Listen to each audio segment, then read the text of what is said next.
Assalamualaikum warahmatullahi wabarakatuh. Perkenalkan, saya Nia Rahmawati Akmal, mahasiswi jurusan akuntansi dari angkatan 2017.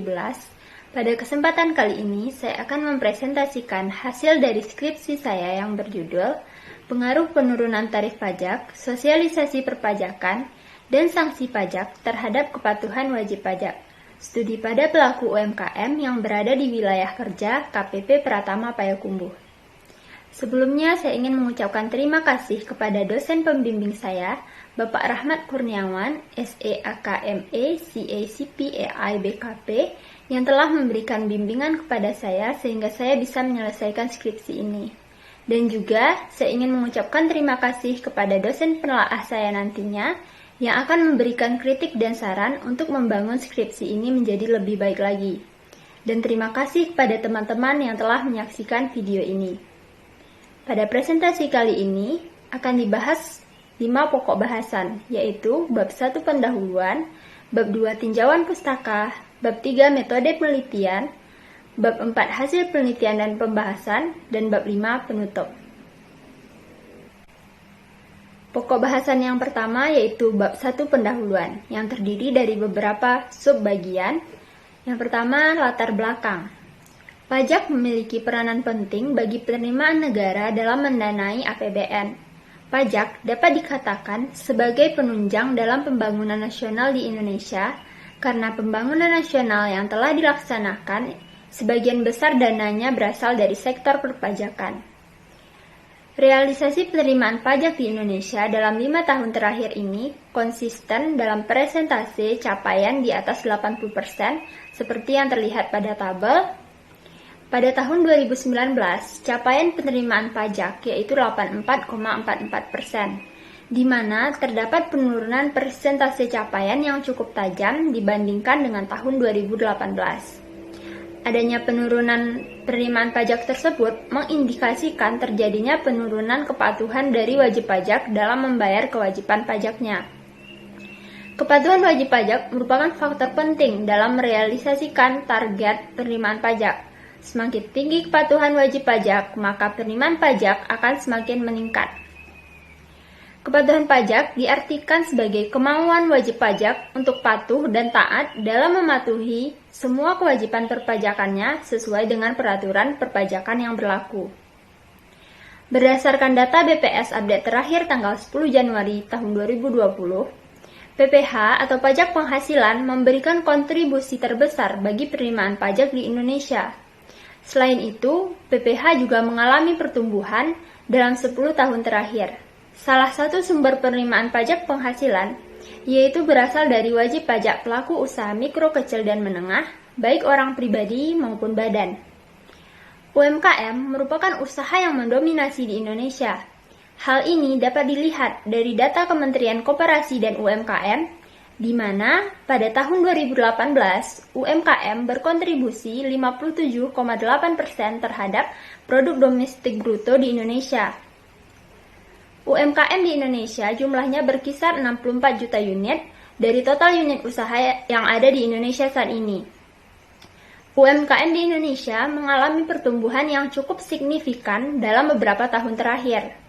Sejak tanggal 1 Juli 2013, pemerintah telah memberlakukan aturan mengenai pengenaan PPh final tarif 1% atas penghasilan dari usaha dengan peredaran bruto tertentu di bawah 4,8 M yang di dalamnya termasuk pelaku UMKM. Selama PP 46 tahun 2013 ini diberlakukan, sejak 1 Juli 2013 sampai dengan tahun 2017, penerimaan pajak dari pelaku UMKM, baik yang berasal dari orang pribadi maupun badan, menunjukkan tren yang positif. Meskipun penerapan PP nomor 46 tahun 2013 ini memberikan tren yang positif bagi penerimaan pajak negara, di sisi lain, pelaku UMKM merasa bahwa tarif 1% yang diterapkan ini terlalu tinggi, sehingga menyebabkan pemilik UMKM mengalami kerugian. Adanya ketidakadilan yang dirasakan sepanjang pemberlakuan PP 46 ini, dengan pengenaan tarif 1% kepada pelaku UMKM membuat pemerintah mencabut PP nomor 46 ini dan menggantinya dengan PP nomor 23 tahun 2018 yang diberlakukan mulai tanggal 1 Juli 2018. Dalam PP nomor 23 tahun 2018, terdapat penurunan tarif pajak UMKM menjadi 0,5%. Penurunan tarif pajak UMKM menjadi 0,5% itu dimaksudkan agar dapat mendorong peran serta masyarakat dalam kegiatan ekonomi formal, sehingga kedepannya akan memberikan keadilan dan kemudahan dalam melaksanakan kewajiban pajak bagi UMKM. Dengan begitu, diharapkan akan mampu mendorong penerimaan pajak menjadi lebih besar. Selain dengan adanya kebijakan penurunan tarif pajak, pemerintah juga melakukan sosialisasi perpajakan untuk dapat meningkatkan kepatuhan wajib pajak di Indonesia. Menurut Ananda, pada tahun 2015, sosialisasi perpajakan menjadi salah satu faktor yang tidak dapat dipisahkan dalam peningkatan kepatuhan wajib pajak. Implementasi keberhasilan administrasi pajak tidak hanya didukung oleh faktor internal dari diri wajib pajak, tetapi juga faktor eksternal seperti sanksi pajak. Menurut Mardiasmo pada tahun 2018, sanksi perpajakan merupakan alat yang dapat menjamin bahwa ketentuan peraturan perundang-undangan perpajakan akan dipatuhi. Penelitian terdahulu telah menunjukkan hasil bahwa penurunan tarif pajak, sosialisasi perpajakan, dan sanksi pajak tidak selalu berpengaruh secara positif signifikan terhadap kepatuhan wajib pajak. Berdasarkan latar belakang dan adanya perbedaan hasil dari penelitian terdahulu, maka peneliti ingin meneliti kembali tentang penurunan tarif pajak, sosialisasi perpajakan, dan sanksi pajak untuk membuktikan konsistensi variabel tersebut. Penelitian ini akan dilakukan terhadap wajib pajak pelaku UMKM yang berada di wilayah kerja KPP Pratama Payakumbuh.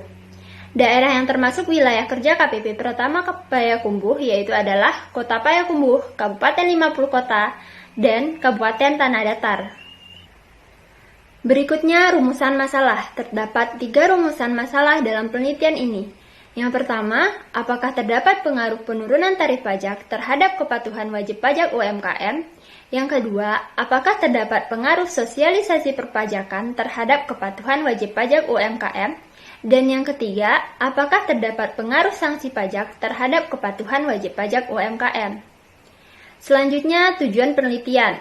Terdapat 3 tujuan penelitian. Yang pertama, untuk menguji secara empiris apakah penurunan tarif pajak berpengaruh terhadap kepatuhan wajib pajak UMKM. Yang kedua, untuk menguji secara empiris apakah sosialisasi perpajakan berpengaruh terhadap kepatuhan wajib pajak UMKM.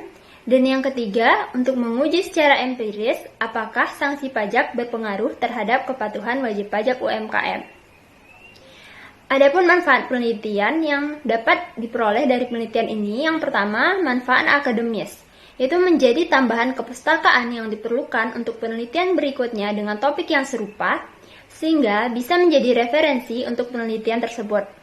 Dan yang kedua, ada manfaat praktis. Penelitian ini diharapkan dapat dijadikan sebagai bahan evaluasi baik oleh pemerintah maupun aparatur pajak dalam mengoptimalkan penerimaan pajak UMKM dengan diketahuinya faktor-faktor yang mempengaruhi tingkat kepatuhan wajib pajak usaha mikro, kecil, dan menengah. Pokok bahasan berikutnya yaitu bab 2 tinjauan pustaka. Yang pertama mengenai landasan teori.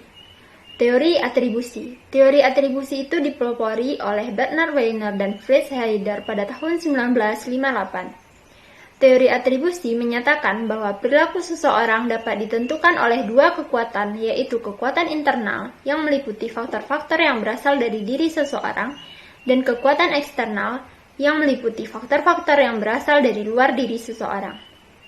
Menurut John M. pada tahun 2006, menyatakan bahwa penentuan faktor internal dan faktor eksternal itu bergantung pada 3 hal. Yang pertama keunikan, yang kedua konsistensi, dan yang ketiga adalah konsensus. Kaitan antara teori atribusi dengan penelitian ini yaitu pelaku UMKM dalam menentukan perilaku patuh atau tidak patuh dalam memenuhi kewajiban perpajakannya dapat dipengaruhi oleh faktor eksternal. Faktor eksternal yang mempengaruhi kepatuhan wajib pajak pelaku UMKM yaitu penurunan tarif pajak, sosialisasi perpajakan, dan sanksi pajak. Jadi, dapat dikatakan bahwa terdapat relevansi antara teori atribusi dengan faktor-faktor yang mempengaruhi kepatuhan wajib pajak UMKM. Selanjutnya, konsep pajak. Yang pertama mengenai definisi pajak. Pajak itu menurut Undang-Undang Nomor 28 Tahun 2007 tentang Ketentuan Umum dan Tata Cara Perpajakan Pasal 1 Ayat 1 didefinisikan sebagai kontribusi wajib kepada negara yang terhutang oleh orang pribadi atau badan yang bersifat memaksa berdasarkan undang-undang dengan tidak mendapatkan imbalan secara langsung dan digunakan untuk keperluan negara bagi sebesar-besarnya kemakmuran rakyat. Kemudian fungsi pajak. Pajak mempunyai dua fungsi utama, yaitu ada fungsi penerimaan dan fungsi mengatur. Kemudian syarat pemungutan pajak. Syarat pemungutan pajak menurut Mardiasmo terdapat 5, ada syarat keadilan, syarat yuridis, syarat ekonomis, syarat finansial, dan sistem pemungutan pajak itu harus sederhana. Selanjutnya, tata cara pemungutan pajak. Stelsel pajak. Menurut Mardiasmo, pemungutan pajak ini dapat dilakukan berdasarkan 3 stelsel. Ada stelsel nyata, stelsel anggapan, dan stelsel campuran. Azas pemungutan pajak. Azas pemungutan pajak itu terdiri dari 3. Ada azas domisili, azas sumber, dan azas kebangsaan. Dan selanjutnya, sistem pemungutan pajak. Sistem pemungutan pajak di Indonesia itu terdiri dari 3 macam. Ada self-assessment system, yang merupakan sistem penentuan pajak yang membebankan penentuan besaran yang perlu dibayarkan oleh wajib pajak yang bersangkutan secara mandiri. Yang kedua ada official assessment system, yaitu sistem pemungutan pajak yang membebankan wewenang untuk menentukan besaran pajak terutang pada fiskus atau aparat perpajakan sebagai pemungut pajak kepada seorang wajib pajak.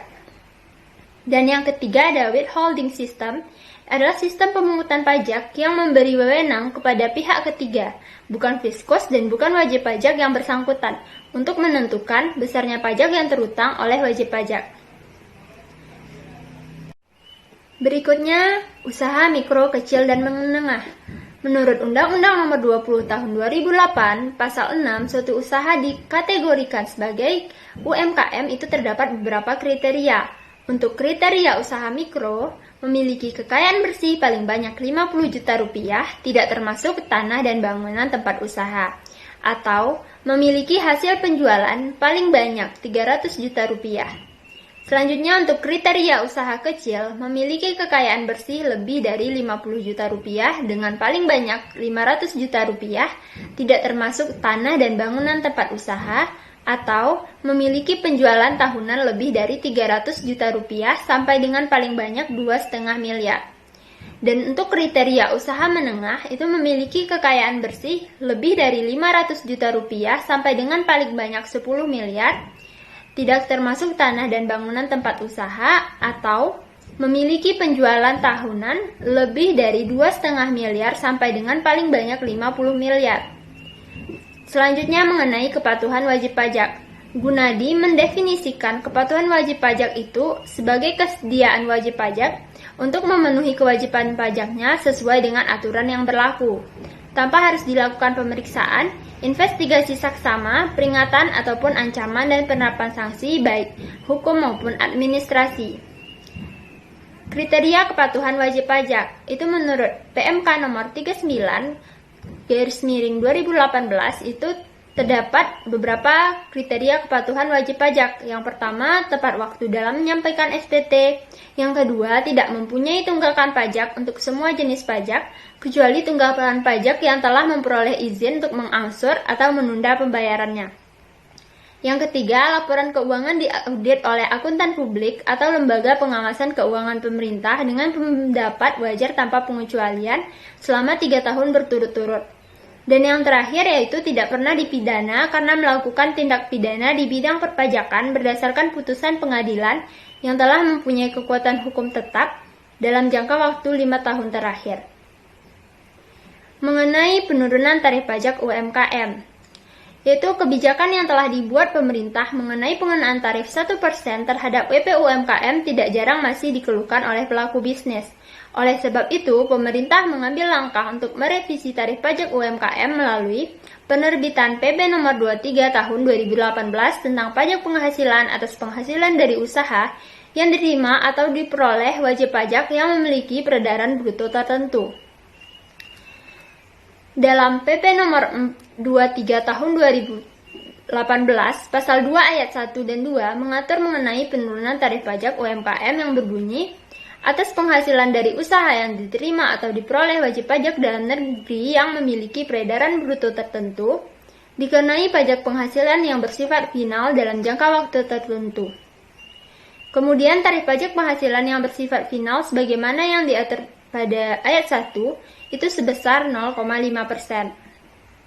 Dan dalam pasal 3 ayat 1 juga tertuang wajib pajak yang memiliki peredaran bruto tertentu yang dikenai PPh final yang dimaksud pada pasal 2 ayat 1 itu adalah wajib pajak orang pribadi dan wajib pajak badan berbentuk koperasi, persekutuan komanditer, firma, atau perseroan terbatas yang menerima atau memperoleh penghasilan dengan peredaran bruto tidak melebihi 4,8 miliar dalam 1 tahun pajak. Kemudian dalam pasal 5 ayat 1 dan 2 diatur mengenai jangka waktu tertentu terkait PPh final. Jangka waktu tertentu pengenaan pajak penghasilan yang bersifat final itu 7 tahun untuk wajib pajak orang pribadi, 4 tahun untuk wajib pajak berbentuk koperasi, persekutuan komanditer atau firma, dan 3 tahun bagi wajib pajak badan berbentuk perseroan terbatas. Jangka waktu tersebut untuk tahun pajak wajib terdaftar bagi wajib pajak yang terdaftar sejak berlakunya peraturan pemerintah ini. Tahun pajak berlakunya peraturan pemerintah ini bagi wajib pajak yang telah terdaftar sebelum berlakunya peraturan pemerintah ini. Kemudian mengenai sosialisasi perpajakan. Sosialisasi perpajakan dapat diartikan sebagai upaya yang dilakukan oleh Direktorat Jenderal Pajak dalam rangka memberikan pengetahuan kepada masyarakat, khususnya wajib pajak agar bisa mengetahui hal terkait perpajakan baik peraturan maupun tata cara perpajakan dengan metode yang tepat. Dalam Surat Edaran Dirjen Pajak nomor SE 98-PJ-2011 terdapat beberapa alasan mengenai pentingnya upaya untuk meningkatkan pemahaman dan kesadaran masyarakat tentang hak dan kewajiban perpajakannya. Yang pertama yaitu program ekstensifikasi yang terus-menerus dilakukan Direktorat Jenderal Pajak diperkirakan akan menambah jumlah wajib pajak baru yang membutuhkan sosialisasi atau penyuluhan. Yang kedua, tingkat kepatuhan wajib pajak terdaftar masih memiliki ruang yang besar untuk ditingkatkan. Yang ketiga, upaya untuk meningkatkan jumlah penerimaan pajak dan meningkatkan besarnya tax ratio. Dan yang keempat, peraturan dan kebijakan di bidang perpajakan itu bersifat dinamis. Kemudian, juga diatur dalam surat edaran tersebut bahwa kegiatan sosialisasi atau penyuluhan dibagi menjadi 3 fokus. Yang pertama untuk calon wajib pajak, yang kedua untuk penyuluhan bagi wajib pajak baru, dan yang terakhir yaitu penyuluhan bagi wajib pajak terdaftar. Bentuk sosialisasi perpajakan.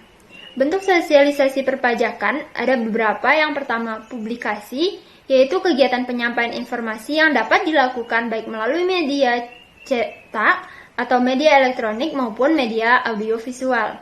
Selanjutnya, melalui kegiatan, institusi pajak dapat menyelenggarakan kegiatan tertentu dengan program memberikan pemahaman pada peserta kegiatan mengenai pentingnya untuk meningkatkan kesadaran dan kepatuhan dalam membayar pajak. Selanjutnya, melalui pemberitaan. Pemberitaan dalam hal ini mempunyai pengertian khusus, yaitu menjadi bahan berita dalam arti positif, sehingga menjadi sarana promosi yang efektif. Pajak dapat disosialisasikan dalam bentuk berita kepada masyarakat, sehingga menjadi lebih cepat menerima informasi tentang pajak. Kemudian pencantuman identitas, berkaitan dengan pencantuman logo otoritas pajak pada berbagai media yang ditunjuk sebagai sarana promosi. Dan yang terakhir, melalui pendekatan pribadi.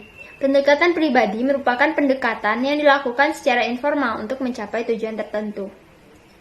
Terdapat beberapa indikator sosialisasi perpajakan, yaitu ada tata cara sosialisasi, frekuensi sosialisasi, kejelasan dari sosialisasi pajak, pengetahuan perpajakan. Selanjutnya akan dibahas mengenai sanksi pajak. Sanksi pajak menurut Mardiasmo diartikan sebagai jaminan bahwa ketentuan perundang-undangan perpajakan atau norma pajak akan dituruti, ditaati, dan dipatuhi. Jenis sanksi pajak terdiri dari sanksi administrasi dan sanksi pidana. Kemudian untuk indikator sanksi pajak, menurut Arum pada tahun 2012 terdapat beberapa indikator yang digunakan untuk mengukur sanksi pajak. Yang pertama, pengenaan sanksi pajak sangat dibutuhkan untuk menciptakan kedisiplinan dalam memenuhi kewajiban perpajakan oleh wajib pajak. Yang kedua, pengenaan sanksi pajak harus tegas dan tanpa toleransi kepada semua wajib pajak yang melakukan pelanggaran. Yang ketiga, besar kecilnya pengenaan sanksi pajak harus sesuai dengan bentuk pelanggaran yang dilakukan oleh wajib pajak. Dan yang keempat, pengenaan sanksi pajak harus sesuai dengan ketentuan dan peraturan perpajakan yang berlaku. Berikutnya, terdapat beberapa penelitian terdahulu yang dirujuk pada penelitian ini. Yang pertama, penelitian yang dilakukan oleh Wardani pada 2018, penelitian yang dilakukan Putri pada tahun 2019, penelitian yang dilakukan oleh Nadar pada tahun 2020, dan penelitian yang dilakukan oleh Putra pada tahun 2020. Selanjutnya, hipotesis penelitian. Terdapat 3 hipotesis yang dirumuskan dalam penelitian ini. Untuk hipotesis yang pertama, yaitu penurunan tarif pajak berpengaruh terhadap kepatuhan wajib pajak pelaku UMKM. Yang kedua, sosialisasi perpajakan berpengaruh terhadap kepatuhan wajib pajak pelaku UMKM. Dan yang ketiga, yaitu sanksi pajak berpengaruh terhadap kepatuhan wajib pajak pelaku UMKM. Kemudian kerangka berpikir. Terdapat 3 variabel independen yang digunakan pada penelitian ini, yaitu untuk X1 penurunan tarif pajak, X2 sosialisasi perpajakan, X3 sanksi pajak, dan 1 variabel dependen yaitu kepatuhan wajib pajak. Pokok bahasan yang ketiga yaitu metode penelitian. Jenis penelitian yang digunakan dalam penelitian ini adalah deskriptif kuantitatif. Penelitian kuantitatif adalah metode ilmiah yang datanya berbentuk angka atau bilangan yang dapat diolah dan dianalisis dengan menggunakan perhitungan matematika atau statistika. Studi deskriptif bertujuan untuk mengumpulkan data yang menjelaskan karakteristik orang, kejadian, atau situasi. Dalam penelitian ini dilakukan identifikasi terkait penurunan tarif pajak, sosialisasi perpajakan, dan sanksi pajak terhadap kepatuhan wajib pajak. Populasi dalam penelitian ini adalah seluruh wajib pajak pelaku UMKM yang berada di wilayah kerja KPP Pratama Payakumbuh yang meliputi Kota Payakumbuh, Kabupaten 50 Kota, dan Kabupaten Tanah Datar. Jumlah populasi dalam penelitian ini sebanyak 111.682 pelaku UMKM. Teknik pengambilan sampel yang digunakan pada penelitian ini adalah metode convenience sampling. Dan sampel dalam penelitian ini yaitu wajib pajak orang pribadi pelaku UMKM yang berada di wilayah kerja KPP Pratama Payakumbuh. Berdasarkan rumus Lovin, jumlah sampel yang digunakan dalam penelitian ini adalah 100 responden wajib pajak orang pribadi pelaku UMKM. Selanjutnya, definisi operasional variabel. Penelitian ini menggunakan 3 variabel independen dan 1 variabel dependen. Untuk variabel independen yang pertama adalah penurunan tarif pajak yang diukur menggunakan indikator yang diadopsi dari penelitian yang dilakukan oleh Nadar pada tahun 2019, yaitu sikap wajib pajak setelah penurunan tarif pajak dan persepsi wajib pajak terhadap penurunan tarif pajak. Variabel ini diukur menggunakan skala Likert 5 poin untuk 4 pertanyaan. Jika poinnya 5, maka dikategorikan sangat setuju yang artinya sangat patuh. Dan jika poinnya 1 dikategorikan sangat tidak setuju yang artinya sangat tidak patuh. Untuk variabel independen yang kedua adalah sosialisasi perpajakan yang diukur menggunakan indikator yang diadopsi dari penelitian yang dilakukan oleh Wardani dan Wati pada tahun 2018, yaitu penyelenggaraan sosialisasi, media sosialisasi, dan manfaat sosialisasi. Variabel ini diukur menggunakan skala Likert 5 poin untuk 6 pertanyaan yang dikembangkan oleh Jannah pada tahun 2016. Jika poinnya 5, maka dikategorikan sangat setuju yang artinya sangat patuh, dan jika poinnya 1 dikategorikan sangat tidak setuju yang artinya sangat tidak patuh. Dan variabel independen yang terakhir yaitu sanksi pajak yang diukur menggunakan indikator yang diadopsi dari penelitian yang dilakukan oleh Putri dan kawan-kawan pada tahun 2019, yaitu kerelaan dari wajib pajak dalam memenuhi kewajiban perpajakannya. Variabel ini diukur menggunakan skala Likert 5 poin untuk 4 pertanyaan yang dikembangkan oleh Arum pada tahun 2012. Jika poinnya 5, maka dikategorikan sangat setuju, dan jika poinnya 1, maka dikategorikan sangat tidak setuju yang artinya sangat tidak patuh. Jenis data yang digunakan dalam penelitian ini adalah data primer. Kemudian untuk sumber data, penelitian ini menggunakan data primer yang diperoleh dari wajib pajak orang pribadi pelaku UMKM yang berada di wilayah kerja KPP Pratama Payakumbuh. Data primer diperoleh melalui penyebaran kuesioner secara langsung. Untuk teknik pengumpulan data yang digunakan dalam penelitian ini adalah kuesioner. Selanjutnya, untuk analisis data, penelitian ini menggunakan software Smart PLS versi 3.3.3 untuk melakukan analisis data. PLS atau Partial Least Square adalah analisis persamaan struktural atau SEM berbasis varian yang secara simultan dapat melakukan model pengukuran sekaligus pengujian model struktural. Teknik analisis yang digunakan yaitu analisis statistik deskriptif, yang merupakan statistik yang digunakan untuk menganalisis data dengan cara mendeskripsikan atau menggambarkan data yang telah terkumpul sebagaimana adanya tanpa bermaksud membuat kesimpulan yang berlaku untuk umum atau generalisasi. Dan yang kedua adalah teknik analisis statistik inferensial. Statistik inferensial sering juga disebut dengan statistik induktif atau statistik probabilitas adalah teknik statistik yang digunakan untuk menganalisa data sampel dan hasilnya diberlakukan untuk populasi. Berdasarkan hipotesis yang telah dirumuskan, maka dalam penelitian ini menggunakan analisis data statistik inferensial yang diukur menggunakan software Smart PLS dengan model pengukuran atau outer model, dan model struktural atau inner model. Kemudian untuk uji hipotesis, itu dilakukan perbandingan antara nilai T-tabel dan T-statistik. Jika nilai T-statistik lebih besar dari T-tabel, berarti hipotesis terdukung atau diterima. Berikutnya, pokok bahasan yang keempat adalah hasil penelitian dan pembahasan. Gambaran umum responden. Peneliti melakukan penyebaran kuesioner secara langsung kepada wajib pajak orang pribadi pelaku UMKM yang berada di wilayah kerja KPP Pratama Payakumbuh. Penyebaran kuesioner dilakukan dari tanggal 27 Desember 2020 sampai dengan tanggal 15 Januari 2021. Jumlah kuesioner yang disebar yaitu sebanyak 100 kuesioner sesuai dengan perhitungan rumus Lovin pada bab 3. Kuesioner yang disebar pada tiap daerah yang merupakan wilayah kerja KPP Pratama Payakumbuh yaitu 58 kuesioner di kota Payakumbuh, 26 kuesioner di Kabupaten 50 Kota, dan 16 kuesioner di Kabupaten Tanah Datar. Dari 100 kuesioner yang telah disebar, tidak terdapat kuesioner yang tidak kembali maupun kuesioner yang tidak lengkap, sehingga kuesioner yang dapat diolah adalah 100%.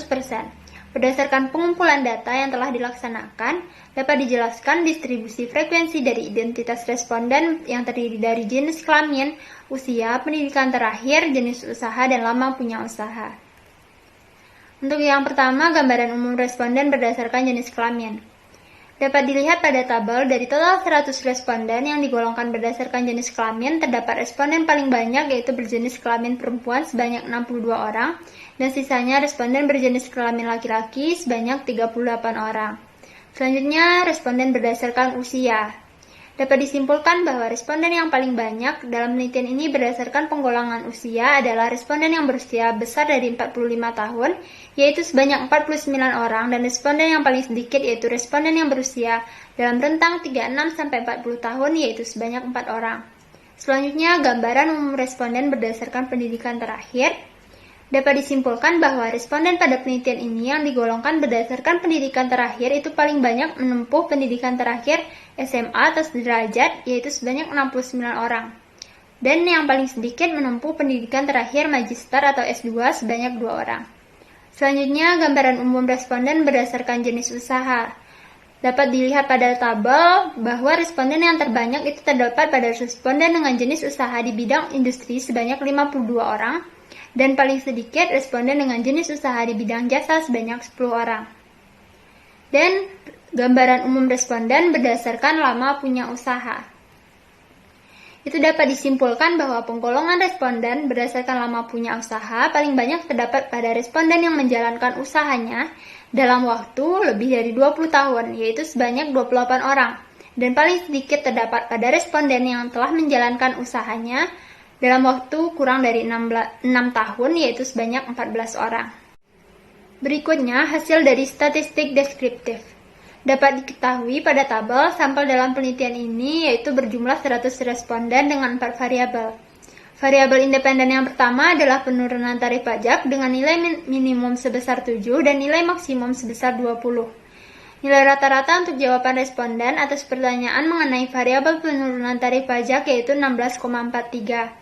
Kemudian terdapat nilai standar deviasi sebesar 2,581, yang artinya ada penyimpangan sebesar 2,581 dari nilai rata-rata sebesar 16,43. Variabel independen yang kedua adalah sosialisasi perpajakan dengan nilai minimum sebesar 16 dan nilai maksimum sebesar 30.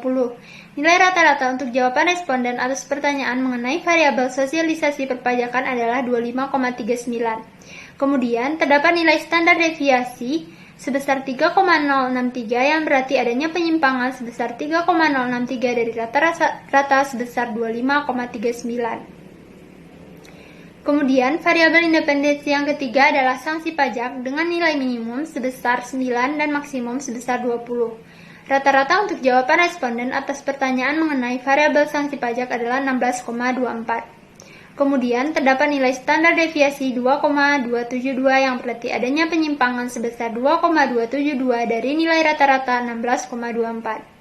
Dan variabel dependen yaitu kepatuhan wajib pajak memiliki nilai minimum sebesar 14 dan nilai maksimum sebesar 30.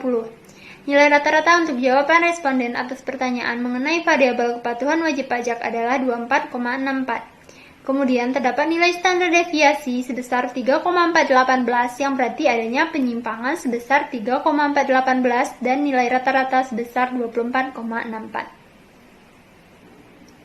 Berikutnya, distribusi jawaban responden mengenai penurunan tarif pajak. Dapat disimpulkan bahwa responden cenderung setuju dengan adanya kebijakan penurunan tarif pajak menjadi 0,5% sesuai dengan PP nomor 23 tahun 2018, yang membuat beban pajak responden menjadi berkurang dibandingkan dengan tarif sebelumnya 1% dan juga kebijakan yang telah dibuat pemerintah tersebut memudahkan responden dalam mencatat kewajiban pajaknya. Berikutnya, distribusi jawaban responden mengenai sosialisasi perpajakan berdasarkan tabel dapat ditarik kesimpulan bahwa responden cenderung setuju dengan adanya sosialisasi perpajakan karena dapat meningkatkan pemahaman responden mengenai perpajakan.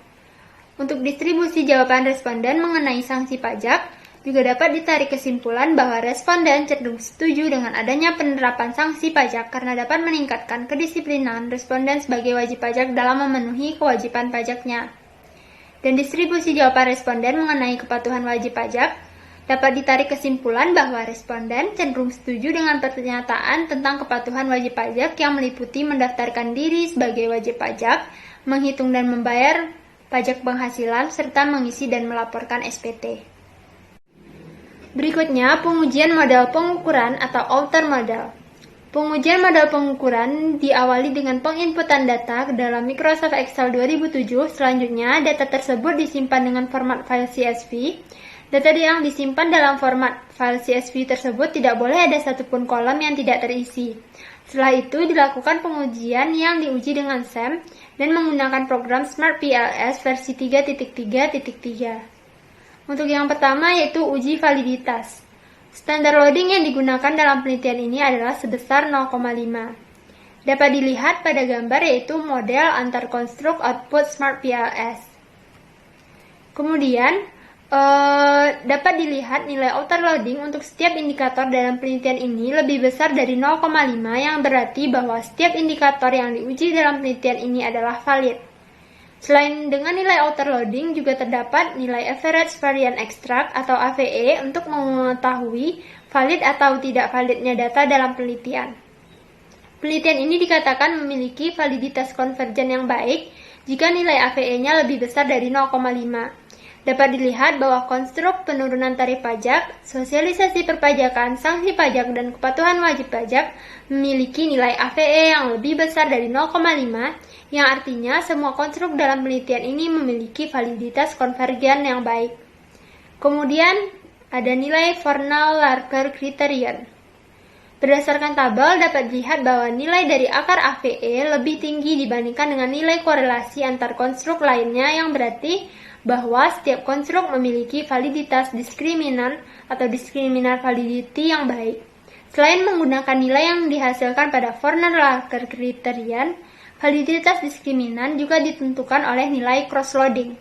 Suatu indikator dapat dikatakan memiliki validitas diskriminan yang baik, yaitu nilai loading factor pada konstruk yang dituju lebih tinggi dibandingkan dengan nilai loading factor pada konstruk lain. Yang dapat dilihat pada tabel yaitu nilai cross-loading, bahwa nilai loading factor untuk penurunan tarif pajak, sosialisasi perpajakan, dan sanksi pajak serta kepatuhan wajib pajak pada konstruk yang dituju itu lebih tinggi dibandingkan dengan nilai loading factor pada konstruk lain. Hal tersebut menunjukkan bahwa korelasi antara indikator dengan variabel yang dituju memiliki validitas diskriminan yang baik. Berikutnya, uji reliabilitas. Suatu variabel dapat dikatakan reliable jika nilai composite reliability dan Cronbach's alpha yang dihasilkan variabel ini lebih besar dari 0,7. Nilai composite reliability yang dihasilkan dalam penelitian ini dapat dilihat pada tabel, dan bahwa nilai composite reliability yang dihasilkan untuk setiap variabel pada penelitian ini berada di atas 0,7. Artinya, seluruh variabel yang digunakan dalam penelitian ini adalah reliable. Kemudian, dapat dilihat nilai Cronbach alpha yang dihasilkan untuk setiap variabel pada penelitian ini berada di atas 0,7. Artinya, seluruh variabel yang digunakan dalam penelitian ini adalah reliable. Selanjutnya yaitu pengujian model struktural atau inner model dan hipotesis. Dapat dilihat bahwa nilai R-square untuk kepatuhan wajib pajak sebesar 0,586. Artinya, variabel kepatuhan wajib pajak dipengaruhi oleh penurunan tarif pajak, sosialisasi perpajakan, dan sanksi pajak sebesar 58,6% dan sisanya dipengaruhi oleh variabel di luar penelitian ini. Dan untuk hasil tes statistik dapat diketahui bahwa nilai T hitung 4,431 besar dari nilai T tabel 1,96. Maka H1 atau hipotesis 1 diterima. Artinya, penurunan tarif pajak secara parsial berpengaruh signifikan terhadap kepatuhan wajib pajak. Kemudian, terdapat nilai original sampel sebesar 0,416, artinya arah dari hubungan penurunan tarif pajak dengan kepatuhan wajib pajak adalah positif. Kemudian, yang kedua, nilai T hitung 3,641 besar dari T tabel 1,96, maka H2 diterima. Artinya, sosialisasi perpajakan secara parsial berpengaruh signifikan terhadap kepatuhan wajib pajak. Kemudian, terdapat nilai original sampel sebesar 0,302, artinya arah dari hubungan sosialisasi perpajakan dengan kepatuhan wajib pajak adalah positif. Dan yang terakhir, nilai T hitung 3,103 besar dari T tabel 1,96, maka hipotesis yang ketiga diterima. Sanksi pajak secara parsial berpengaruh signifikan terhadap kepatuhan wajib pajak. Kemudian terdapat nilai original sampel sebesar 0,239, artinya arah dari hubungan sanksi pajak dengan kepatuhan wajib pajak adalah positif. Pokok bahasan yang terakhir adalah bab 5, penutup. Yang pertama, kesimpulan. Yang pertama, penurunan tarif pajak berpengaruh terhadap kepatuhan wajib pajak orang pribadi pelaku UMKM yang berada di wilayah kerja KPP Pratama Payakumbuh. Kebijakan penurunan tarif pajak 0,5% yang diberlakukan pemerintah melalui PP nomor 23 tahun 2018 dapat meningkatkan ketaatan pelaku UMKM dalam memenuhi kewajiban pajaknya. 2. Sosialisasi perpajakan berpengaruh terhadap kepatuhan wajib pajak orang pribadi pelaku UMKM yang berada di wilayah kerja KPP Pratama Payakumbuh.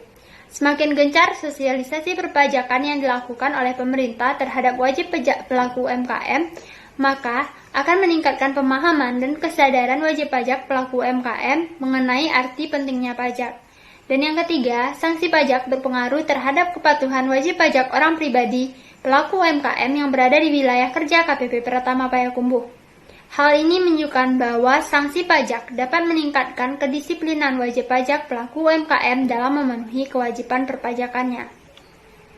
Kemudian, keterbatasan penelitian dalam penelitian ini. Yang pertama, data yang digunakan dalam penelitian ini adalah data primer yang berasal dari pengisian kuesioner, sehingga kesimpulan dalam penelitian ini hanya berdasarkan data yang terkumpul melalui kuesioner.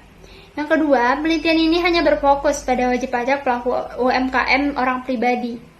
Dan saran untuk penelitian ini dapat diberikan peneliti, yaitu peneliti selanjutnya diharapkan dapat memperluas responden dengan memasukkan kategori wajib pajak badan pelaku UMKM dalam penelitian. Peneliti selanjutnya diharapkan dapat menambah variabel independen yang digunakan dalam penelitian ini untuk mengetahui variabel lain yang mempengaruhi kepatuhan wajib pajak pelaku UMKM. Baiklah, sekian hasil presentasi dari skripsi saya. Jika ada kekurangan, saya mohon maaf. Dan terima kasih kepada yang telah menyaksikan video ini. Assalamualaikum warahmatullahi wabarakatuh.